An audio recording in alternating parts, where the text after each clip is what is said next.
mga kamaster, gagawa tayo ng salad na ampalaya. So hihiwain na natin yung yung gulay, no, saka yung mga ricado na ating gagamitin sa ating salad na ampalaya. So umpisahan na natin.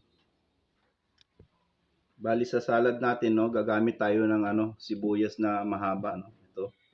Tapos siling green, ito, bawang, yung mga pampalasa, sibuyas na bombay. Tapos maglalagay tayo ng sili na labuyo, no. Tapos yung ating ampalaya, galing to kay Roger, no. Yan. Tapos luya, gagamit tayo ng luya. Siyempre meron tayong suka, no. Yan, suka. Tapos paminta, maglalagay tayo ng paminta, saka asin andito lang sa gilid. Yan, ayan, asin. Tapos meron tayong lalagyan, no, mangkok. Yan. So umpisahan na natin. Yan. Gagamit tayo ng ating pambansang panghiwa. Unahin na lang natin yung sibuyas na lang. Kahit alin naman dyan, pwede.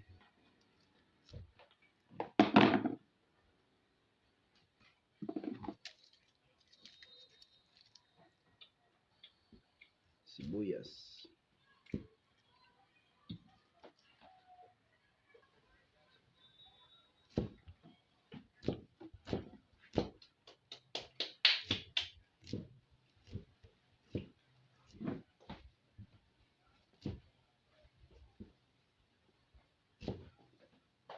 Okay, sibuyas. Sunod natin yung bawang.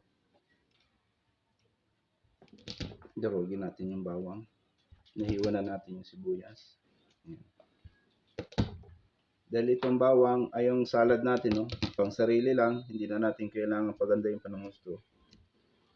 Dahil itong paggawa ng matrabaho to. Dahil kailangan pare-pareho yung sukat, no, maliliit ang hiwa. Ayan. Dahil tayo lang naman ang kakain, okay na yung tamang hiwa. Basta sakto lang.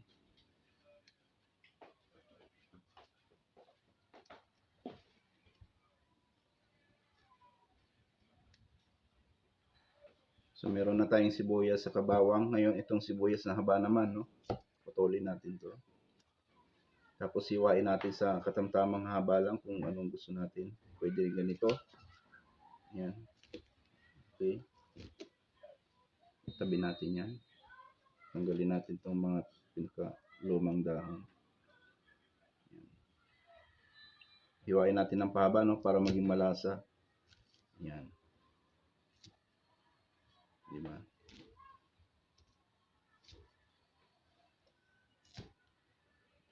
Oh, ganyan lang kasimple. Makakakain na tayo ng masarap na salad na ampalaya.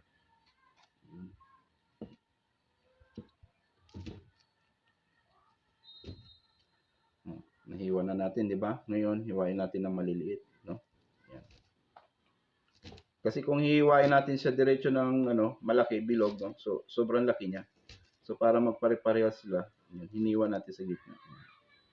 Yan lang ang tamang proseso dyan. Simple lang. So, ilagay na muna natin sa sa mangkok yung iba. Sibuyas, yan. Bawang, yan. Tapos, itong sibuyas na haba. Ayan. Dito naman tayo sa luya. Ayan. Yung ampalaya natin, kahit mahuli siya, okay lang naman kasi wala naman ibang proseso ang gagawin dyan, kundi hiwain lang, hugasan, yan, bago ilalagay sa suka. Lagyan natin ng luya. Hiwa lang tayong konti. Dito tayo kumuha. Yan. Yung katamtaman lang, hindi naman kailangan sobrang dami kasi hindi naman to isda eh. Magbibigay lang siya ng lasa. Yan. Linisan lang natin, tanggalan natin ng balat. Yan.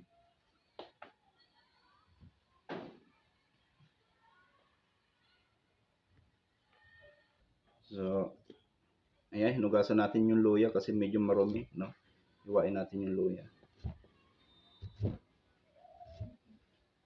Hiwain natin ng maliliit. Yan.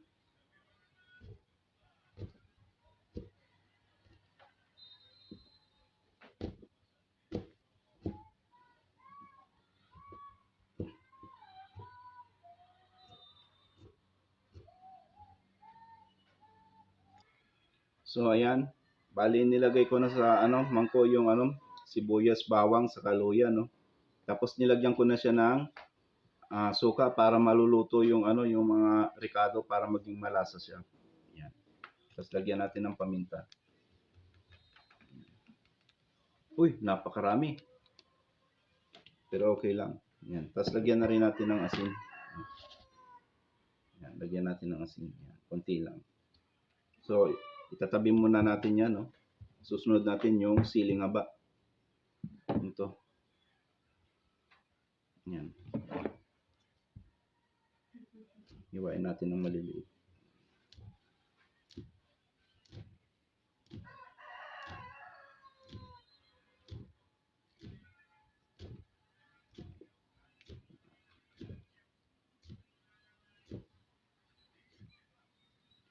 Ngayon, kung ayaw nyo sa salad na may ganito, no? Pwede naman. Ako kasi gusto ko maanghang eh. Para sa akin, masarap pag maanghang. Ito. Hugasan muna natin yung gulay, no? Ayan. Bago natin hiwain itong sibuyas ng mahaba. So guys, nahugasan na natin yung ano, sibuyas, no? Hiwain natin ng maliliit. Ganyan lang. Ayan. Kasi ako pag kumain ako ng salad na ampalaya, ganito yung mga ricado ko. Inuubos ko talaga yan. Kahit sibuyas, kinakain ko yan. Kasi pag naluto na siya ng suka, tapos masarap yung ano, timpla mo, ang sarap niyang kainin. Minsan nga yung natitirang ano, yung sauce, yung sabaw niya, yung suka, hindi ko agad tinatapon yan kasi ginagawa ko siyang sausawan. Oh. Kasi masarap din naman siya dahil gulay lang naman pinaglagyan eh. Hindi naman siya isda. Ayan. So bali ilagay na natin dito sa mangkok, no? Yung ating sibuyas. Ayan. Tapos haluin natin itong ano, ginawa natin ano, ricado. Ayan. Meron na siyang suka, meron na siyang sibuyas, bawang, no? Tapos yung siling haba, no? Yung sili na manghang wala pa kahit mamaya na yan. Yan. Ganyan ang style ko sa ano, sa salad na ano, ampalaya. Yan. Pwede niyong gayahin to, itong sinasabi ko sa inyo, yung mga mahilig dyan sa vegetarian. Ngayon, kung hindi kayo mahilig sa mga sibuyas, pwede na yung suka. Ayan. Lalo na't ayaw nyo ng luya, ayaw nyo ng paminta, nasa sa inyo yan. Pero pwede nyo gawin niya sa ampalaya, no? Gawin yung salad. Pero sa salad hindi kasi nawawala yung ano, yung sibuyas, no? Kahit yung bawang, lagi meron yan. Maglagay lang kayo ng katamtaman. Ako kasi iba yung gusto ko. Gusto ko medyo may anghang, no? Nagrarumble yung ano, lasa ng mga ricado. Yan, nahalo na natin, no? So bali susunod natin yung may luya na siya. Ito na sa ampalaya. Bali sa ampalaya, no, maglalagay ulit tayo ng ano, ng isa pang mangko, no, para dito sa gulay kasi huhugasan natin to. Tabi natin to, lagyan natin dito. Yan. Hiwain natin yung ampalaya. Kuha muna tayo ng kutsara. So ayan, meron tayong kutsara. Ngayon hiwain na natin yung ampalaya. Ayan. Hiwain natin dito.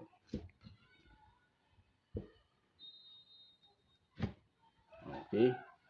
Nahiwa na natin, no.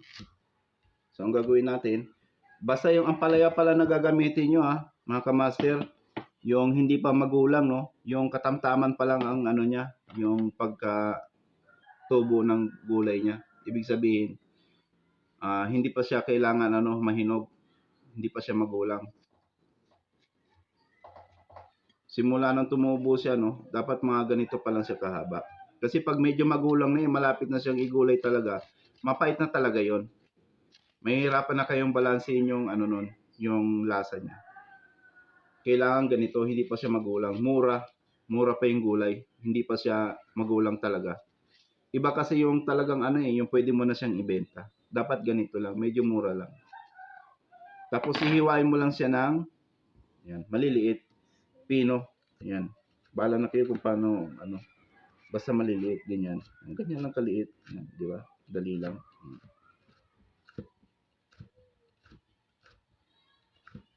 Ganyan lang. Ganito lang guys kaliit oh, ang hiwa. Manipis lang. Pero kung gusto niya naman ng makapal, no? Okay lang sa inyo. Okay lang. Kayo nang bahala kung anong gusto niyong laki. Pero ang pinakatama nito, maliit lang talaga. Bali guys, nakahiwa tayo ng ng ampalaya, so okay na. Gagawa na tayo ng marami. Ayan. Yung gagawin lang natin, huhugasan natin ng 2 beses yung ampalaya. Ayan. Para mawala yung katas niya na mapait. So, hugasan muna natin. So, ito na nga yung ating ampalaya na hinugasan, no? So, ang gagawin natin, ilalagay na natin siya dito sa bowl. Ayan. So, ito. Sa tingin ko parang hindi kasya, no? Lipat natin sila sa malaking lagayan.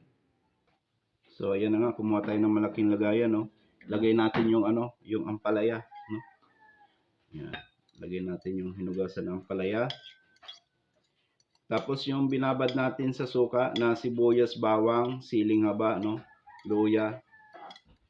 Tapos yung sibuyas na bombay, no? Ilalagay natin to. Tapos may asin na siya, no? So bali ito, bubuhos natin dito. Dahil kulang pa yung suka, no? Dadagdagan natin. Yan, ang bango, 'di ba? Meron na siyang paminta. Yan. Tapos para maging masarap yung salad natin na na ampalaya, ibabad muna natin siya ng at least mga 10 minutes bago natin kainin. Pero kung gusto niyo nang kumain, pwede rin naman. Nasa sa inyo naman yun. Kasi kung mahilig kayo sa vegetarian, di nyo naman papansinin yung konting fight, di ba? At least, healthy yung kinakain nyo, no? Masarap. Ayan. So, halo-haloin muna natin. Ayan. Kung gusto nyo medyo may tamis konti, no? Maglalagay lang kayo ng asukal. Di ba? Salad na, di ba? Ang sarap. Ngayon guys, oh. Ampalaya. Lalo na pagka gutom na gutom kayo, ang sarap kumain nito. Mapaparami yung kain nyo talaga. Yung mga mahilig dyan sa gulay, no? Ito, may bago tayong recipe. Wala pa yatang may gumawa nito, no? Wala pa ako nakikita sa TV nito. Yan. Marami na kasing lumabas ng mga lutong gulay ng mga salad, no? Pero itong ampalaya, wala pa. Ewan ko lang, o baka hindi ko lang napanood. Kaya yung mga mahilig dyan sa ampalaya, ito, gawin nyo to. Tipid to, tipid. No? Kasi hindi nyo na kailangan magluto pa sa kalan. No? Halo-haloin nyo lang. So, lagyan natin siya ng asukal. Sandali lang. Maglagay tayo ng konting asukal. Konti lang, hindi naman kailangan matamis. Ayan, ganyan lang. Tapos, halo-haloin natin. Yan. Habang inahalo natin yan, siyempre naluluto yan ng suka, no? Kasama ng mga sahog. Yan. Wala na siyang ibang Tapos maya-maya at least mga 10 minutes, no? Pwede na natin kainin.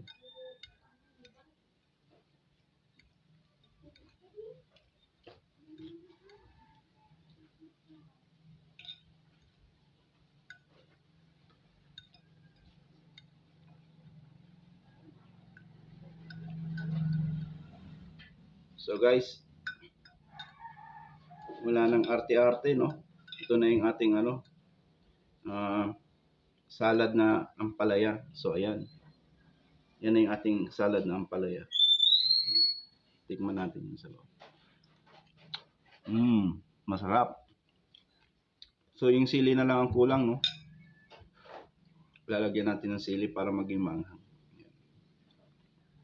So, alam nyo na, pag sili, sigurado maanghang to.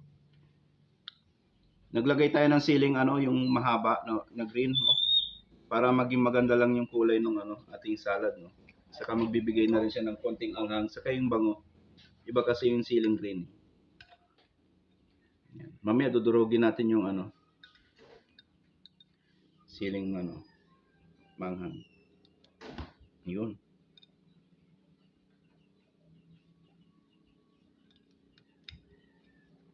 Yan. So, okay na yan, no?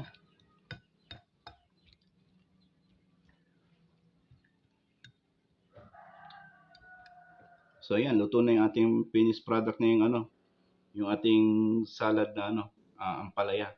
Subukan na natin kainin.